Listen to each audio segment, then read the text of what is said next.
Alors, ça roule? Eh bien bonjour, aujourd'hui je vais vous parler d'un tout grand bleu. Donc qui dit bleu dit fromage de vache, qui dit Roquefort dit fromage de brebis. C'est le Stilton, un bleu anglais, alors bien connu, Stilton Porto, des gros accords bien connus, la belle pièce qu'on creuse. C'est un fromage qui est, la moisissure qui a été mise dedans a été, on va dire, alors là on va fâcher quelques Français et quelques Anglais qui sont peut-être contents, on va raviver la guerre de 100 ans.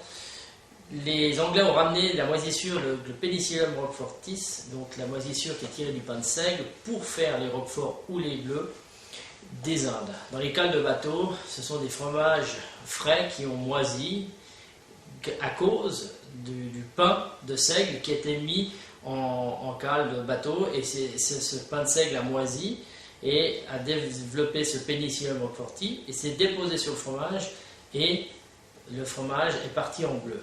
Voilà la base des fromages bleus en général. Vous allez dans le sud de la France, ils vont vous dire que dans la région de Roquefort, c'est un berger qui a oublié un fromage frais à côté d'un morceau de pain dans une borille.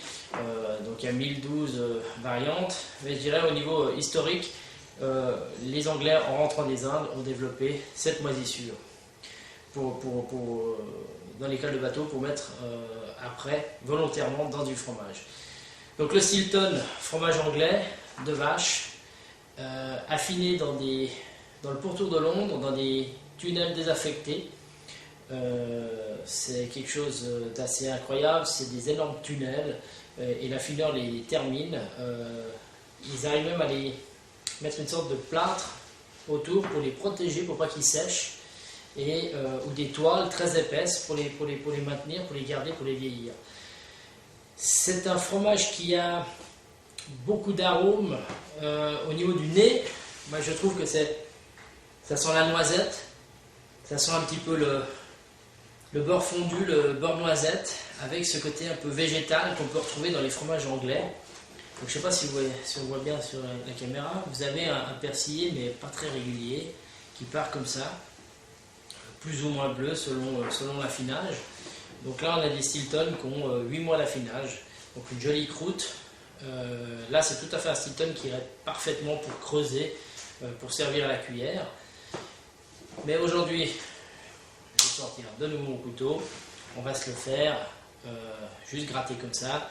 Donc je ne sais pas si de nouveau on voit bien, mais vous avez de nouveau quelque chose de très crémeux, très fondant, facile à creuser, facile à gratter, et au niveau du goût, alors il y a du sel mais pas trop, contrairement à un Roquefort. Ça peut arriver que des fois dans des Roquefort, pour certaines personnes c'est trop salé. On a un côté fondant et des arômes qui arrivent comme ça. C'est une explosion, mais tout en finesse. C'est un côté brut, mais très élégant. C'est anglais. On sait bien que les Anglais sont quand même assez élégants, mais ça vous remplit votre bouche. Alors ça, tout à fait, Porto, ça peut très bien aller avec un Banyuls, avec un Maury, tous ces vins surmaturés, mutés. Dans notre région, sur Genève, on a des très bons Gewürztraminer, qui iraient très bien avec aussi. Un bel équilibre. En Angleterre, ils le mangent sur des petits crackers, donc si vous faites une fois du Stilton chez vous, pensez à faire des petits crackers ou un petit pain grillé, ça va très bien avec.